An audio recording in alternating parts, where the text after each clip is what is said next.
The big folk night 2025 celebrating the soul of Telangana. August 23 సాయంత్రం 6 గంటల నుండి ఎల్బీ స్టేడియంలో. టికెట్స్ బుకింగ్ కోసం ఎంట్రీవాలా యాప్ను డౌన్లోడ్ చేసుకోండి.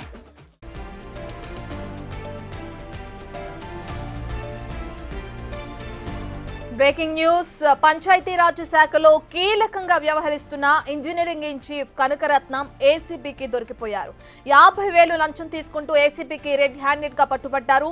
కనకరత్నం ఆఫీసులో ఏసీబీ దాడులు కొనసాగుతున్నాయి. ఆదాయానికి మించిన ఆస్తులు ఉన్నాయా అనే కోణంలోనూ ఎంక్వైరీ చేస్తున్నారు. 2 సార్లు రిటైర్డ్ అయినప్పటికీ అదే పోస్టు కావాలని అర్జీలు పెట్టుకుంటున్నట్లు సమాచారం. ఓ జిల్లాకు సంబంధించిన డిఈ బదిలీ విషయంపై లంచం తీసుకుంటూ ఏసీబీ అధికారులకు చిక్కాడు. ఇక పెద్ద మొత్తంలో లంచం మాట్లాడుకుని అందులో ముందుగా 50,000 ఇచ్చే సమయంలో కనకరత్నం పట్టుపడ్డాడు.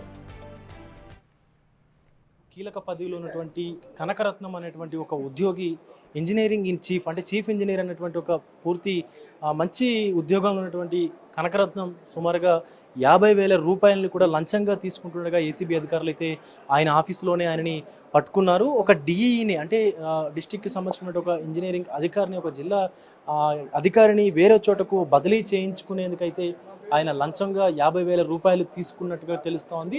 సో ఎంత మొత్తం మేర అసలు ఈయన లంచం ఆశించారు, అలాగే పెద్ద మొత్తంలో లంచం తీసుకుంటూ కూడా ఇక్కడ ఏసీబీ అధికారులకైతే కనకరత్నం చిక్కినట్టుగా తెలుస్తూ ఉంది.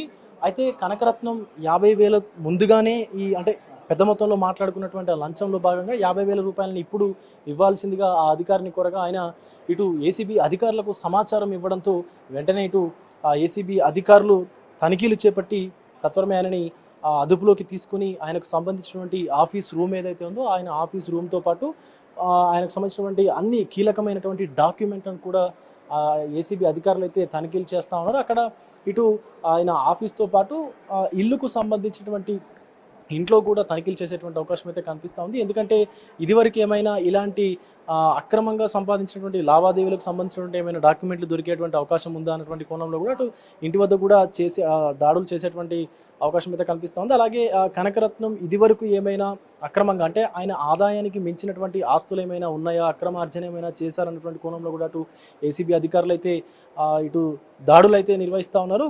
మనం చూసుకున్నట్లయితే ఈయన ఇదివరకే ఆయన పదవీ కాలం కూడా అయిపోయింది. సుమారుగా నెల రోజుల క్రితమే ఆయన పదవీ కాలం అయిపోయినా కూడా సుమారుగా మళ్ళీ 1 సంవత్సరం వరకు కూడా ఈయనని ప్రభుత్వం అయితే పొడిగిస్తూ వచ్చినట్టుగా తెలుస్తూ ఉంది. ఈయన పోస్టుకు సంబంధించి ఏడాది పాటు ఈఎంసీ పోస్టును కూడా ఈయనకు ఇస్తూ పొడిగించినటువంటి పరిస్థితి కనిపిస్తుంది. అంటే మనం చూడొచ్చు ఇంజనీరింగ్ ఇన్ చీఫ్ అనేటువంటి బాధ్యత గల ఒక పదవిని కూడా అంటే ఒక పోస్ట్ని కూడా ఆయనకి ఇచ్చినప్పటికీ కూడా ఈ అక్రమ అర్జన అనేది ఆయన అలవాటు పడి ఈ యొక్క అక్రమార్జనకు పాల్పడుతున్నట్టు కూడా ఏసీబీ అధికారులకైతే ఇన్ఫర్మేషన్ రావడంతో ఆయన ఆఫీస్లో అటు ఇంట్లో కూడా సోదాలు నిర్వహిస్తున్నటువంటి పరిస్థితి కనిపిస్తోంది.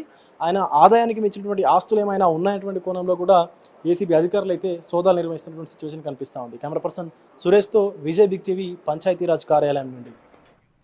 కనకరత్నం డబ్బులు తీసుకుంటుండగా రెడ్ హ్యాండెడ్ గా పట్టుకున్నామన్నారు ఏసీబీ డీఎస్పీ శ్రీధర్. ఇంత పెద్ద హోదాలో ఉన్న అధికారిని రెడ్ హ్యాండెడ్ గా పట్టుకోవడం ఇదే మొదటిసారి అని చెప్తున్నారు. అధికారి ఎంత పెద్ద హోదాలో ఉన్నా ఏసీబీ వదిలిపెట్టదని అంటున్న డీఎస్పీ శ్రీధర్ తో మా ప్రతినిధి విజయ్ ఫేస్ టు ఫేస్. లోనే కీలకమైనటువంటి పంచాయతీ రాజ్ శాఖలో పనిచేస్తూ కూడా లక్షల రూపాయల జీతం సంపాదిస్తూ కూడా లక్షల రూపాయల జీతాన్ని సంపాదిస్తూ కూడా అక్రమార్జనకు పాల్పడుతున్నటువంటి ఇంజనీర్ ఇన్ చీఫ్ వి కనకరత్నంని ఈరోజు ఏసీబీ అధికారులు 50,000 రూపాయలు లంచం తీసుకుంటుండగా ఖచ్చితంగా పట్టుకున్నారు. రెడ్ హ్యాండెడ్గా అయితే ఆయన్ని అదుపులోకి తీసుకున్నటువంటి పరిస్థితి అయితే కనిపిస్తుంది. ప్రస్తుతం మనతో పాటు anti corruption bureau DSP Sridhar గారు ఉన్నారు. ఒకసారి మాట్లాడదాం. Hello sir. Hello sir, Kanakaratnam గారు ఎన్ని రోజుల నుంచి ఇలా అక్రమార్జన చేస్తున్నట్టుగా మీ దృష్టికి వచ్చింది? అతను ఆల్రెడీ యాక్చువల్లీ మార్చిలో రిటైర్ అయ్యారు. పాతవి ఇంకా ఇప్పుడు మేము ఫర్దర్ ఎంక్వైరీలో చేస్తాము. ఇప్పుడు మాత్రం వాళ్ళ డిపార్ట్మెంట్ డిఈ గారే ఒకతను వచ్చి కంప్లైంట్ చేశారు మాకు, ట్రాన్స్ఫర్ కోసం 50,000 రూపీస్ బ్రైబ్ అడిగాడని చెప్పేసి. అది మాత్రం మేము ఆ 50,000 కెమికల్ టెస్ట్ ఫినాప్థిలిన్ పౌడర్ అప్లై చేసి పంపించాము. వెనుకనే ఉన్నాం మేము. అతను యాక్సెప్ట్ చేశాడు లెఫ్ట్ హ్యాండ్తో. అతని దగ్గర నుంచి అది రికవరీ చేశాము, అమౌంట్ని అరెస్ట్ కూడా చేశాము. 50,000 డిమాండ్ చేశారా, లేకపోతే అంతకంటే పెద్ద మొత్తంలో ఏమైనా డిమాండ్ చేశారా? అంతకుముందు అడిగినప్పుడు యాక్చువల్లీ ఎక్కువ అమౌంట్ అడిగాడు. ఆఖరికి అది చివరికి 50,000కు సెట్ అయిపోయింది. సార్ అంటే ఇంతకు ముందుకు చాలా వరకు చూసాము, ఏదైనా కాంట్రాక్టర్లు పట్టించడము లేకపోతే ఎవరైనా ఇతర బిజినెస్లు చేసేటువంటి వాళ్ళు పట్టించడము చూస్తున్నాం. కానీ సొంత డిపార్ట్మెంట్కు చెందినటువంటి వ్యక్తే డిఈ గారే సమాచారం ఇచ్చినట్టుగా తెలుస్తుంది ఏసీబీకి. ఎస్, ఇతను ఇప్పుడు ఈ డి గారే ఒక టార్చ్ బేరర్ అనుకోవచ్చు. ఈ ఒక ఫస్ట్ కేసు ఇది, ఒక ముందడుగు ఇది. ఇప్పుడు కూడా సేమ్ డిపార్ట్మెంట్లో కూడా వచ్చే కంప్లైంట్స్ వచ్చే అవకాశాలు ఉన్నాయి. ఇతన్ని చూసి మిగతా వాళ్ళు కూడా వస్తారండి. ఇప్పుడు పెద్ద ఎత్తున అంటే సుమారుగా చీఫ్ ఇంజనీర్ అంటే ఈ శాఖకు ఈయనే ఇంజనీరింగ్ ఇన్ చీఫ్ అని కూడా చెప్తా ఉన్నారు. సో అలాంటి వ్యక్తి ఇలాంటి అవినీతి చేయడం పట్ల చాలామంది కూడా కొన్ని విమర్శలు అయితే ఎదురవుతా ఉన్నాయి. సో ఆయనకు సంబంధించినటువంటి ఆస్తుల లెక్క ఏమైనా చిట్టాపద్దు ఏమైనా విప్పేటువంటి అవకాశం ఉందా ఏసీబీ? అతని ఇంట్లో సెర్చెస్ నడుస్తున్నాయి. ఇంకా ఒక 10-12 అవర్స్ అవుతాయి కానీ ఆ ఆస్తులు ఏంటి, అవి డిస్ప్రపరేషన్ ఉన్నాయా లేవా అనేది మనకు తెలుస్తుంది. ఇప్పుడు గవర్నమెంట్లో ఉన్నటువంటి ఏ అధికారి అయినా సరే ఇలాంటి చర్యకు పాల్పడితే సో ఎలాంటి అంటే ఎలాంటి సిచ్యువేషన్స్ ఫేస్ చేసేటువంటి అవకాశం ఉంది? ఇది యాక్చువల్లీ ఏసీబీ కేసు అనేది ఒక క్యాన్సర్ లాంటిది. ఇది మనిషికి క్యాన్సర్ వస్తే ఎలాగైతే చనిపోతాడో ఒకసారి ఏసీబీ కేసు అయిందంటే మాత్రం అతని సర్వీసు ఎంటైర్ నాశనం అయిపోయినట్టే. అందులో ఇంకా అసలు మొదటి దశలో సర్వీస్ స్టార్టింగ్ దశలో కాకుండా సర్వీస్ ఎండ్ దశలో అయిపోతే దాదాపు చాలా భరించరాని విషయమే అది. చాలా మానసికంగా తర్వాత శారీరకంగా అన్ని రకాలుగా కూడా అతను చాలా కష్టపడాల్సి వస్తుంది. సార్ ఇప్పటికే ఆయన రిటైర్ అయినా కూడా ఆయన పదవి కాలాన్ని ఎక్స్టెన్షన్ చేస్తూ కూడా సంవత్సర కాలం పాటు ఈ పదవిలో కొనసాగేటువంటి అవకాశం ఉందంటూ కూడా ఉత్తర్వులు జారీ చేసింది ప్రభుత్వం. సో దేనికోసం సార్, అంటే ఇలాంటి అక్రమార్జన కోసమేనా? లేదు, అంటే యాక్చువల్లీ ఆ డిపార్ట్మెంట్లో అతను బాగా పనిచేసి ఉంటాడు. అతని సేవలు అవసరం అని చెప్పేసి ఎక్స్టెన్షన్ ఇచ్చుంటారు. కాకపోతే ఇలా సొంత డిపార్ట్మెంట్ వాళ్ళ దగ్గర పైసలు తీసుకుంటూ దొరకడం అనేది దురదృష్టకరమైనది.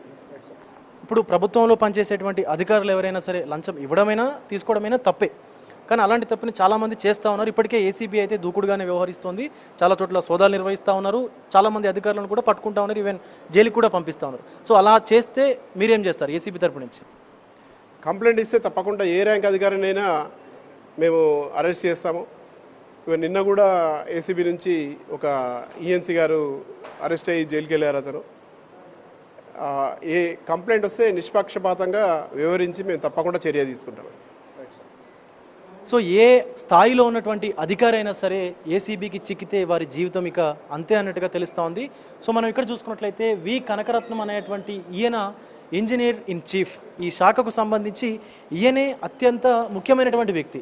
సో అలాంటి వ్యక్తి లంచం డిమాండ్ చేయడము, అది కూడా ఆ శాఖకు సంబంధించినటువంటి డిఈ తన కింది స్థాయి ఉద్యోగిని వేరే ఒక జిల్లాకి ట్రాన్స్ఫర్ చేయడం కోసం ఈ యొక్క లంచం అడగడం అనేది అత్యంత దారుణమైన విషయం అంటూ కూడా ఏసీబీ అధికారులు అయితే చెప్తా ఉన్నారు. ఇలా ఎవరైనా సరే ఏసీబీ అధికారులకు సమాచారం ఇస్తే ఖచ్చితంగా ఎంతటి అధికారి పైన అయినా సరే చర్యలు తీసుకుంటామంటూ కూడా మనకు డిఎస్పీ శ్రీధర్ గారు అయితే చెప్తా ఉన్నారు. వాళ్ళు ఇచ్చినటువంటి టోల్ ఫ్రీ నెంబర్ ఏదైతే ఉందో 1064 అనేటువంటి నెంబర్ ఏదైతే ఉందో దానికి ఎవరైనా సరే లంచం డిమాండ్ చేస్తే ఆ నెంబర్ని సంప్రదించి ఏసీబీ అధికారులకు ఫోన్ చేసినట్లయితే వాళ్ళపైన ఖచ్చితమైనటువంటి చర్యలు తీసుకొని ఈవెన్ వాళ్ళని జైలుకు కూడా పంపిస్తామంటూ చెప్తున్నటువంటి పరిస్థితి కనిపిస్తూ ఉంది. కెమెరా పర్సన్ సురేష్తో విజయ్, బిగ్ టీవీ, పంచాయతీరాజ్ కార్యాలయం నుండి.